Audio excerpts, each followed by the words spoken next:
أستغفر الله ربي وأتوب إليه.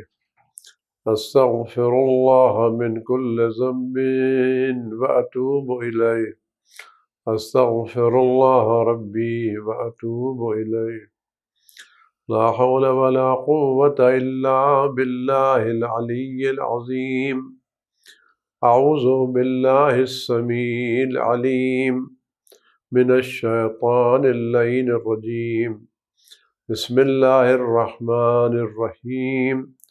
الحمد لله الذي لا يبلغ مدحته القائلون ولا يحصي نعماءه العادون ولا يؤدي حقه المجتهدون. الذي لا يدركه بعد الهمم ولا يناله غوص الفتن جلت عظمته. والصلاة والسلام والتحية والإكرام على البشير النذير السراج المنير الطهر الطاهر الدر الفاخر الألم الظاهر المنصور المؤيد الرسول المسدد سيدنا ونبينا بالقاسم محمد وعلى آلہ الطیبین الطاہرین المعصومین المظلومین الذین اذهب اللہ عنہم الرجس وطہرہم تطہیرا سیما علی بقیت اللہ فی العالمین وخاتم ائمۃ المعصومین الکہف الحسین وغیاث المستر المستقین ملجأ الہاربین وعصمت المعتصمین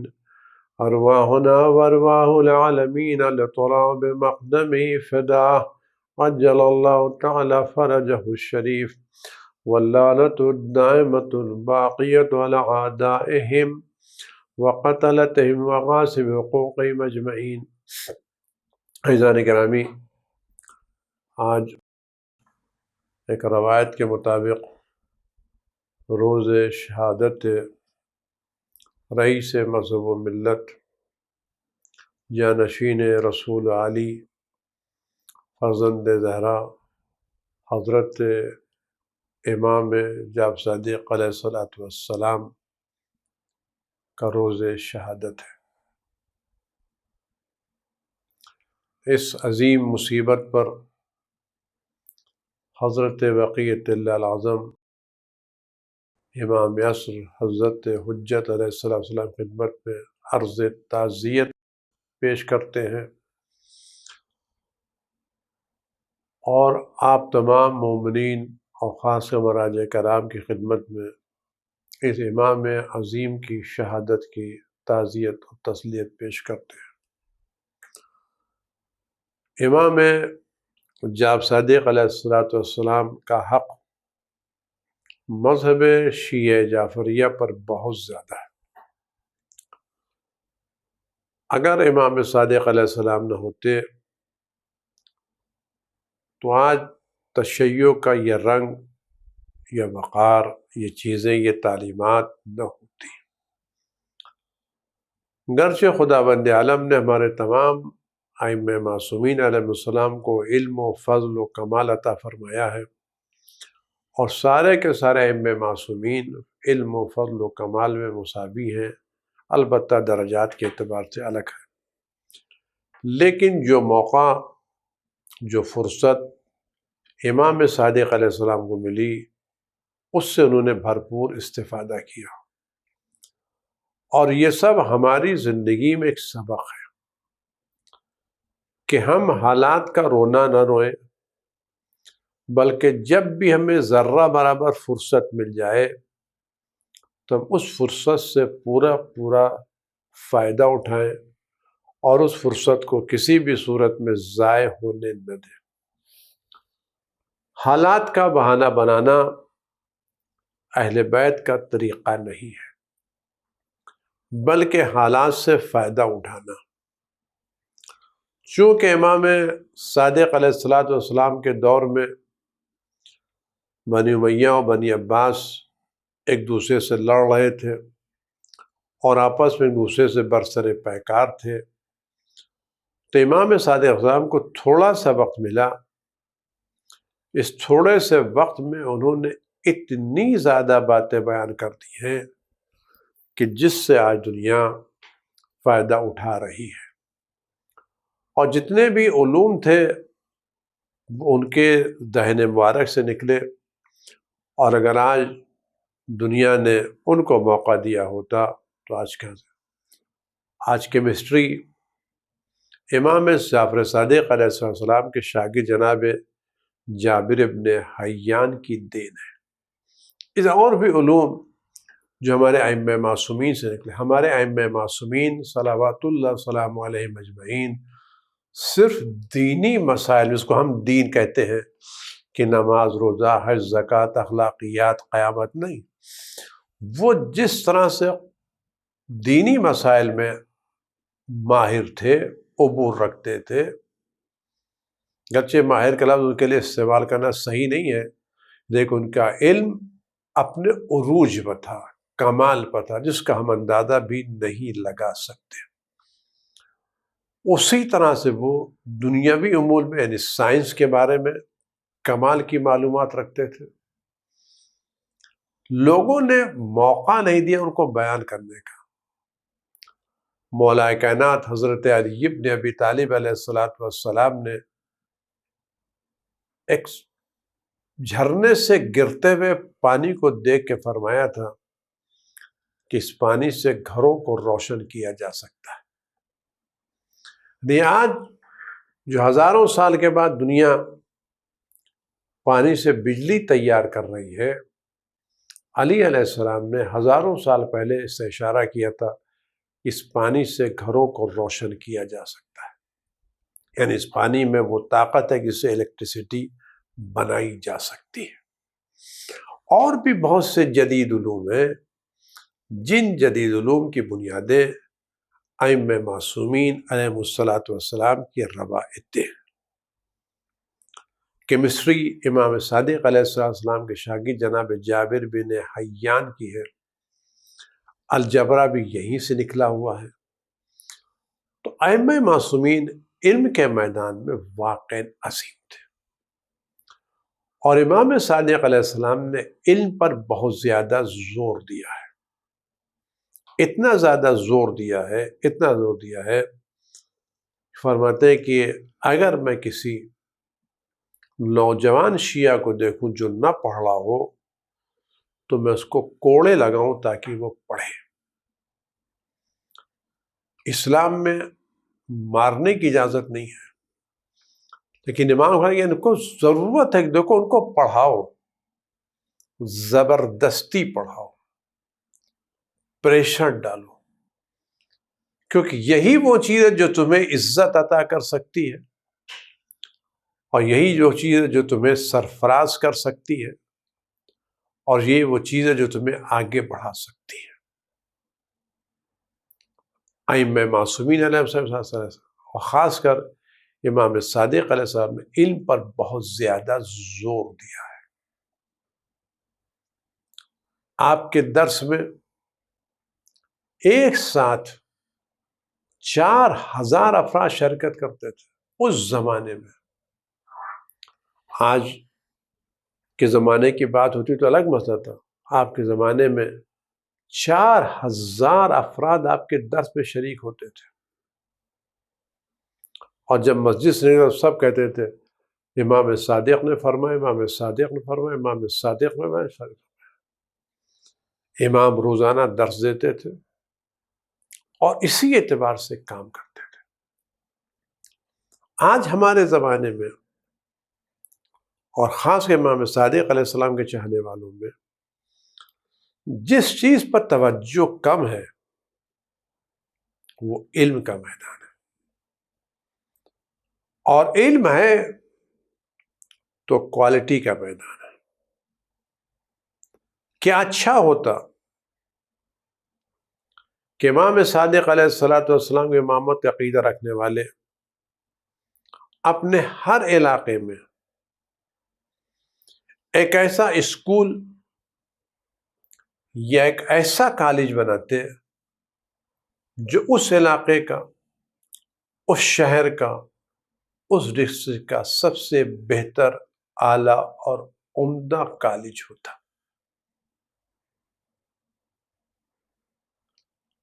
اور لوگ اس کالج کی قدر کرتے،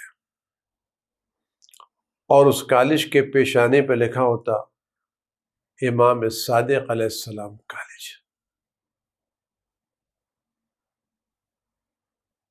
کتنا امام کو خوشی ہوتی، کتنا امام کو مسرت ہوتی یہ سن کے کہ ان کے نام کا کالج بنایا گیا، تو وہ کالج، وہ اسکول اپنے علاقے میں سب سے بہتر ہے۔ کیوں؟ حضرت امام محمد باقر علیہ السلام کی روایت ہے، انہوں نے فرمایا اگر کسی شہر میں 1,00,000 افراد رہتے ہوں اور ان 1,00,000 افراد میں میرا ایک شیعہ رہتا ہو تو اس وقت تک وہ میرا شیعہ نہیں ہو سکتا جب تک وہ علم میں، عمل میں، اخلاق میں، کردار میں ان 1,00,000 آدمیوں سے بہتر نہ ہو۔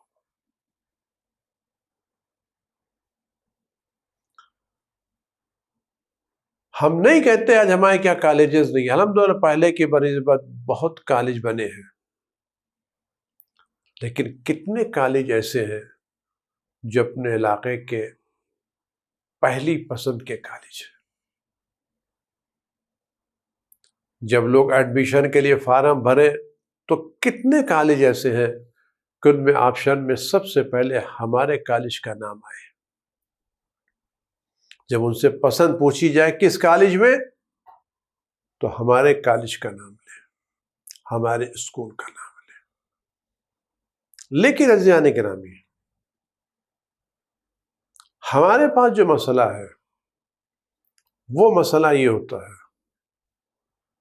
کہ جب ہم کالج بنا تو لیتے ہیں، لیکن جب اس کے آگے بڑھنے کی بات ہوتی ہے تو ہم کالج کے ساتھ، اسکول کے ساتھ، ادارے کے ساتھ وفاداری کم دکھاتے ہیں، ادارے سے متعلق افراد کے ساتھ وفاداری زیادہ نبھاتے ہیں۔ ہمیں کالج سے زیادہ ٹیچر کی فکر ہوتی ہے، اسٹوڈنٹ کی فکر ہوتی ہے۔ ہم انتخاب میں کوالٹی کو بھول جاتے ہیں، رشتہ داریوں کو مد نظر رکھ کے آگے بڑھاتے ہیں۔ جہاں کوالٹی کو فراموش کر دیا جائے گا اور تعلقات کو آگے بڑھا جائے گا، وہ آپ کالج سے، اسکول سے اچھی پڑھائی کی توقع نہیں رکھ سکتے، کیونکہ میرا رشتہ دار ہونا یہ صلاحیت کی ذمہ دار نہیں ہے۔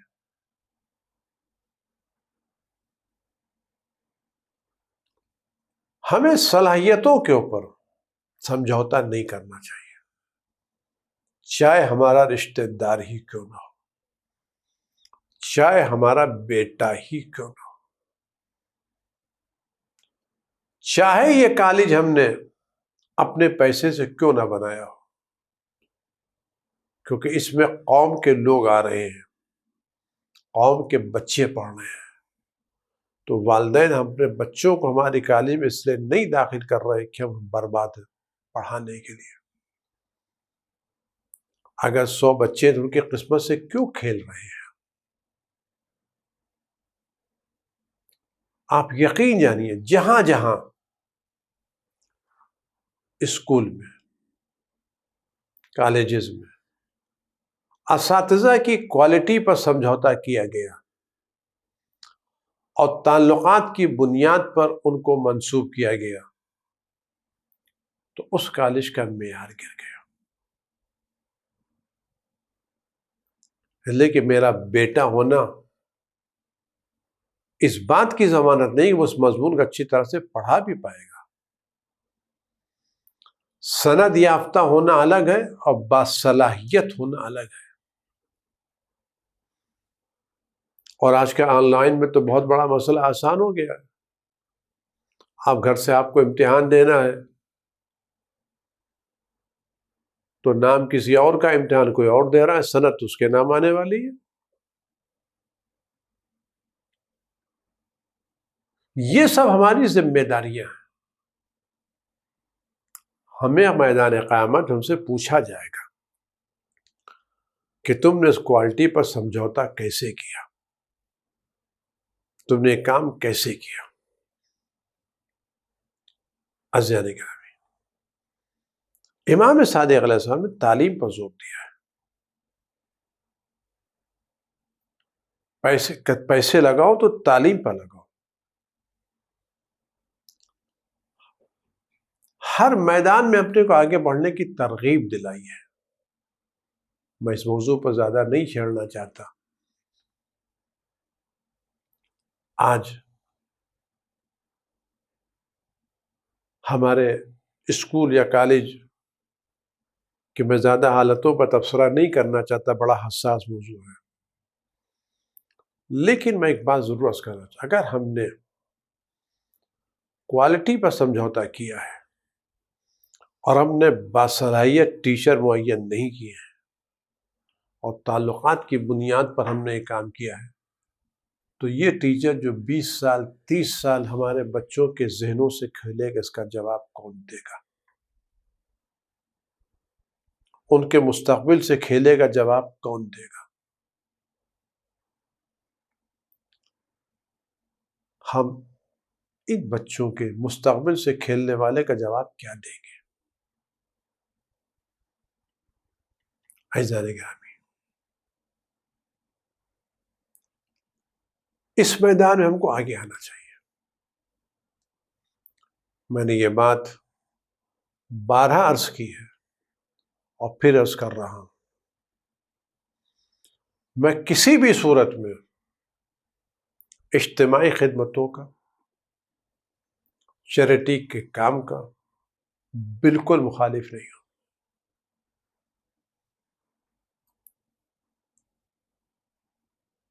آپ چیریٹی کا کام جی بھر کے کیجیے، غریبوں کو جی بھر کے کھانا کھلائیے، راشن بانٹیے،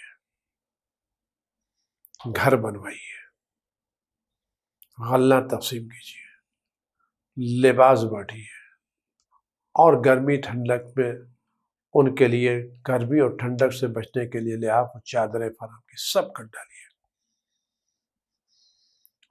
لیکن میں آپ سے پوچھنا چاہتا ہوں، اگر آپ نے پر سال 1000 آدمیوں کو راشن بانٹا اور سال بھر آپ راشن 1000 آدمیوں کو بانٹتے رہے، تو دوسرے سال یہ تعداد کم ہوئی یا بڑھ گئی؟ آپ نے جب راشن بانٹنا شروع کیا تھا تو آپ کی فہرست پہ 500 آدمی تھے.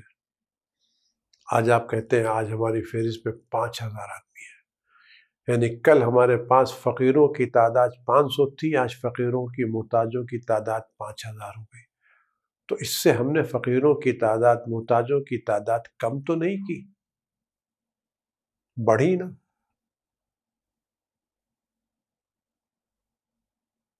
اس کا مطلب ہے یہ کام اچھا ضرور ہے، ثواب کا کام ہے، اجر کا ثواب ہے، بہترین کام ہے، لیکن یہ قوم کی تنزلی کا علاج نہیں ہے. یہ قوم کی فقیری کا علاج نہیں ہے. یہ قوم کی ذلت کا علاج نہیں ہے. اگر یہ چیزیں آپ غور کریں، میں اس وقت آپ کسی ڈاکٹر کے پاس جاتے ہیں اور ڈاکٹر آپ کو ایک دوا دیتا ہے، آپ دوا کھا لیتے ہیں، تھوڑی دیر کے آپ کو ریلیف مل جاتی ہے، درد کم ہو جاتا ہے، پھر دوا ختم ہو جاتی ہے، اثر ختم ہو، پھر درد شروع ہو جاتا ہے. اگر پھر درد شروع ہو جائے تو کیا کہا جاتا ہے؟ یہ دوا اس درد کی نہیں ہے، یہ دوا اس مرض کی نہیں ہے. اگر یہ دوا اس مرض کی ہوتی جس کے کورس کرنے کے بعد مرض کو ختم ہو جانا چاہیے تھا، لیکن کورس ختم ہونے کے بعد بھی درد کا مرض کا باقی رہنا بتا رہا ہے کہ یہ دوا صحیح دوا نہیں ہے، کوئی دوسری دوا تلاش کرنا چاہیے۔ یہ ہماری تشخیص غلط ہے۔ ہم جس کو مرض سمجھیں وہ مرض نہیں ہے، کیونکہ اگر ہم نے مرض کی صحیح تشخیص کر لی ہوتی اور صحیح دوا دے دی ہوتی تو مرض کو کم ہو جانا چاہیے، درد کو ختم ہو جانا چاہیے تھا۔ تو اگر ان چیزوں سے، سوشل خدمتوں سے ہماری قوم کی فقیری، زبوں حالی، ذلت کم ہو گئی ہوتی اور یہی دوا ہوتی تو اتنے دنوں ہماری قوم کو اوپر آ جانا چاہیے تھا، ضرورت مندوں کی تعداد کو کم ہو جانا چاہیے تھا، محتاجین کی تعداد کو کم ہو جانا چاہیے تھا، لیکن ادارے بڑھ رہے ہیں، محتاجین کی تعداد بڑھ رہی ہے۔ اس کا مطلب ہے کہ ہم نے ابھی تک مرض کی تشخیص نہیں کی ہے یا صحیح دوا نہیں دی ہے۔ صحیح دوا ان اسباب کو تلاش کرنا ہے جس میں ہم اس فقیری کی منزل تک پہنچے۔ اس فقیری کی منزل پر ہم جہالت کی بنا پر پہنچے، کاہلی کی بنا پر پہنچے، بے غیرتی کی بنا پر پہنچے۔ اگر ہمارے پاس تعلیم حاصل کرنے کا وقت نہیں ہے تو ہم ہنر تو سیکھ سکتے ہیں۔ مرجع وقت حضرت آیت اللہ العظمہ آغا سستانی مدظل العلی نے بار بار یہ فرمایا ہے اور بار بار ہندوستان کے شیعوں کو سلام کہا ہے اور بار بار یہ پیغام بھیجا کہ میں روزانہ نماز صبح کے بعد یا نماز صبح سے پہلے جن لوگوں کے لیے دعا کرتا ہوں ان لوگوں میں خاص طور سے ہندوستان کا نام لیتا ہوں۔ میں روزانہ بلا ناغا نماز صبح سے پہلے نماز صبح کے بعد ہندوستان کے مومنین کے لیے دعا کرتا ہوں۔ میری تمنا یہ کہ ہندوستان کے مومنین میں کوئی آدمی فقیر و مزدور نہ ہو۔ میں ہر مومن ہندوستان کو ہنرمند دیکھنا چاہتا ہوں۔ اگر تمہارے پاس تعلیم نہیں تو ہنر تو ہونا چاہیے، ٹیکنیک تو ہونا چاہیے۔ ہم ٹیکنیکل تو بن سکتے ہیں، ہم فنکار تو بن سکتے ہیں، ہم کسی میدان میں مہارت تو حاصل کر سکتے ہیں۔ آدمی کسی فن میں مہارت حاصل کر ٹیکنیکل ہینڈ ہو جائے تو بہت کام، فکر بدل جاتی ہے۔ مزدوری کی فکر اگر ہوتی ہے، ٹیکنیکل کی فکر اگر ہوتی ہے، اگر گھر میں کوئی شخص پڑھا لکھا ہے تو پورے گھر کا ماحول بدل جاتا ہے۔ ضرورت اس بات کی ہے کہ ہم پھر متوجہ ہوں اور ایک تحریک کے طور کے اوپر، تشویق کے طور کے اوپر یہ بات عرض کر چکا ہوں، پھر عرض کر رہا ہوں، اور خاص کر انجمنائے ماتمی سے جن کا عزاداری کے بچانے میں بہت بڑا کردار ہے۔ عزاداری کی رونق ہے یہ انجمنیں، عزا خانوں کی رونق ہے انجمنیں، جلوس عزا کی رونق ہے یہ انجمنیں، شب بیداریوں کی رونق ہے یہ انجمنیں۔ عزاداری کے فروغ میں، رونق میں انجمنوں نے بڑا کام انجام دیا ہے اور ان کا بڑا اثر ہے ہندوستان کے اوپر۔ خدا ان کو سلامت رکھے، ان کی ہر عزاداری کو، ہر ماتمداری کو قبول کرے اور ان کے لیے جناب زہرا سلام اللہ کے لبھائے مبارک سے دعائیں نکلے۔ میری ان گنجوں کا عرض ہے، کیا آپ اپنی انجمن کے بچوں کو بہترین تعلیم نہیں دلا سکتے؟ اور اگر آپ تعلیم نہیں دلا سکتے تو کیا انجمنیں یہ کام نہیں کر سکتی؟ اگر آپ کی انجمن کے ممبر نے یا انجمن کے ممبر کے کسی بچے نے اسکول میں، کالج میں، یونیورسٹی میں نمایاں کامیابی حاصل کی ہے تو کیا آپ کی انجمن اس بچے کو ایک اچھا پروگرام بنا کر کے عمدہ انعام دے کر اس کو تشویق نہیں دلا سکتی؟ اس کے حوصلے بلند نہیں کر سکتی؟ آپ یقین جانیے اگر آپ اس طرح کی تشویق کرنے لگے تو کل آپ کے انجمن میں 10 بچے ٹاپ کر کے نکلیں گے۔ آپ عزت کر کے دیکھیے تو صحیح، آپ عزت دے کے دیکھیے تو صحیح، آپ لوگوں کو انعام دے کے دیکھیے تو صحیح، کس طرح سے حوصلے بڑھتے ہیں۔ یہ انجمن ماتمی بہت بڑا کردار ادا کر سکتی ہیں بچوں کو تعلیم یافتہ بنانے میں۔ بچے ان انجمنوں کے عہدیداروں کے تابع ہیں۔ وہ بچے جو آپ کی بنا پر راتوں راتوں جاگتے ہیں، محرم سفر میں ایک سفر سے ایک شہر سے دوسرے شہر سفر کرتے رہتے ہیں، ایک انجمن شب بیداری کر کے آتے ہیں، رات میں دن میں سونے پھر دوسرے کی چلے جاتے ہیں، وہ آپ کے فرمان کے تابع ہیں۔ تو جو آپ کے اتنے فرمان کے تابع ہیں، تو جن بچوں سے آپ 2 مہینہ 8 دن عزاداری میں کام لیتے ہیں، کیا ان عزاداروں کو اہل بیت کے علوم سے آراستہ نہیں کر سکتے 10 مہینے میں؟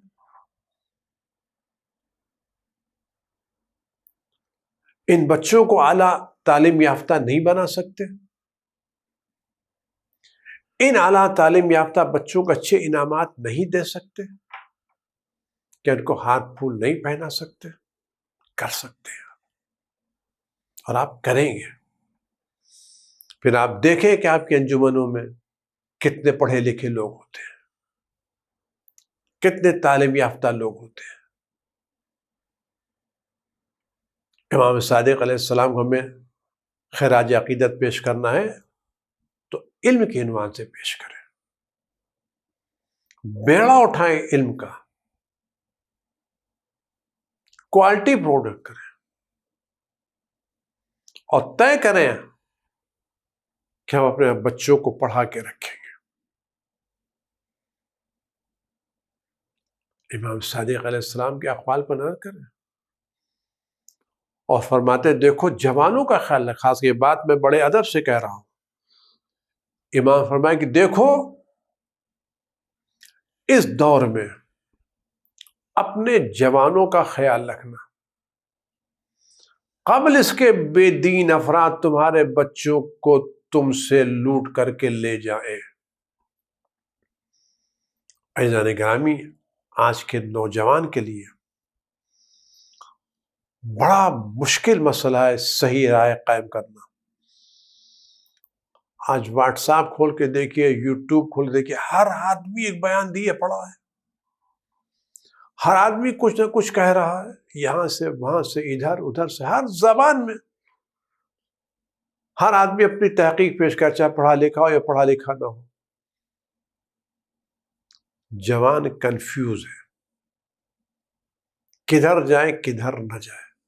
اتنے زیادہ نظریات بن گئے ہیں کہ آدمی کو صحیح نظریہ چوز کرنے کے لیے، انتخاب کرنے کے لیے مشکل ہے۔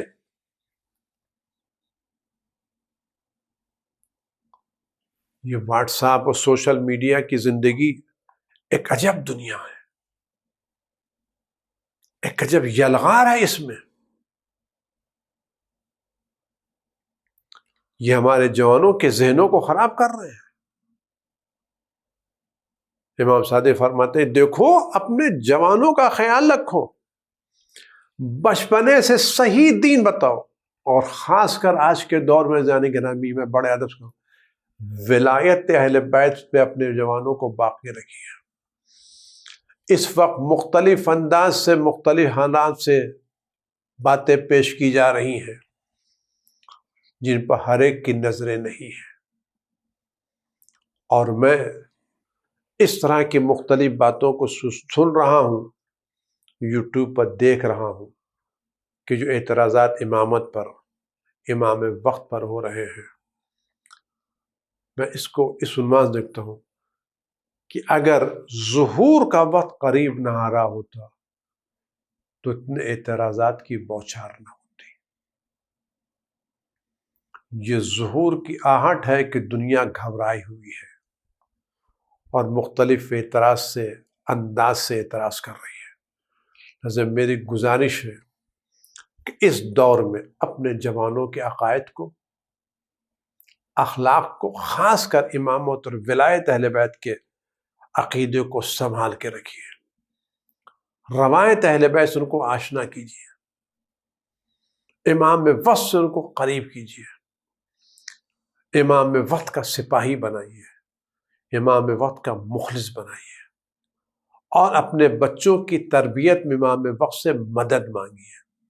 جس طرح کا ہمارا بچہ بیمار ہو جاتا ہے تو ہم ڈاکٹر کے پاس جاتے ہیں علاج کرانے کے لیے، اسی طرح سے اس روحانی تربیت کے لیے امام وقت سے مدد مانگیے۔ آپ یقین جانیے، اگر ہم اپنے بچوں کی تربیت کے لیے نماز پڑھنے سے پہلے، پڑھنے کے بعد، کسی وقت بھی توجہ کہ مولا یہ اولاد آپ کی عنایتوں سے ملی ہے، آپ کے کرم سے ملی ہے، آپ کی بنا پر ملی ہے، اگر آپ نہ چاہتے تو میں صاحب اولاد نہ ہوتا، مولا جس طرح آپ نے اپنے فضل و کرم سے اولاد دی، اس غریب کو، اس حقیر کو توفیق دے میں اپنی اولاد کی وہ تربیت کر سکوں جو آپ کو پسند ہے، اس طرح سے اپنے بچے کو پروان چڑھا سکوں جو آپ کے لائق بن سکے، جو آپ کا خدمت کا۔ اس دعا کو بار بار امام وقت سے مانگیے۔ دیکھیے امام وقت آپ کو تربیت کا صحیح راستہ دکھاتے ہی نہیں دکھاتے، ہم امام زندہ رکھتے ہیں، امام رؤوف رکھتے ہیں، امام کریم رکھتے ہیں۔ آئیے اس وقت کو طے کریں کہ اپنی قوم میں ایک علمی تحریک شروع کریں گے اور اپنے علاقے میں ایک علمی ماحول بنائیں گے اور اپنی انجمن کے سارے بچوں کو اعلیٰ تعلیم یافتہ بنا کر کے بہترین خراج عقیدت ائمہ معصومین خدمت پہ پیش کریں گے۔ خدا ہمیں اور آپ سب کو بہترین توفیق عنایت فرمائے۔